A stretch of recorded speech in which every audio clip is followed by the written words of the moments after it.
Leur chantier, c'est là-haut, en plein soleil, sans l'ombre d'un abri pour se protéger. Tous les jours, ils sont sur les toits. Il fait près de 30 degrés ce matin à Montpellier et ce n'est rien à côté de ce qui les attend. Alors comme ils sont deux, parfois ils se relaient, ils se ménagent un peu. On prend notre temps, des pauses, on se remplace. Parfois, quand on a bien avancé le matin très tôt, où il fait moins chaud que l'après-midi, on peut même faire des petites pauses à trois.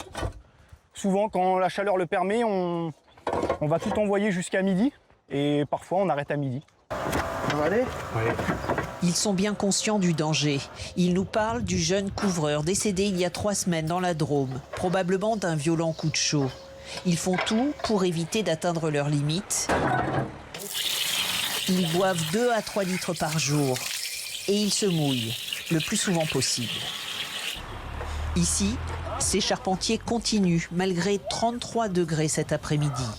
La vigilance diminue vite avec la chaleur. Hier, leur jeune collègue s'est blessé. Les matériaux chauffent. Même les outils finissent par fatiguer. Le pare-vapeur derrière toi, il est chaud. L'échafaudage, je n'en parle pas parce que c'est en ferraille, c'est brûlant. Et même la tronçonneuse, en rénovation, quand il fait très chaud, avec les vapeurs d'essence, elle a quand même beaucoup plus de mal à démarrer. En 20 ans d'activité, le patron n'a jamais connu ça, des épisodes répétés de chaleur aussi forte. Il envisage de modifier le rythme de travail, 6 jours sur 7, pour réduire l'amplitude quotidienne.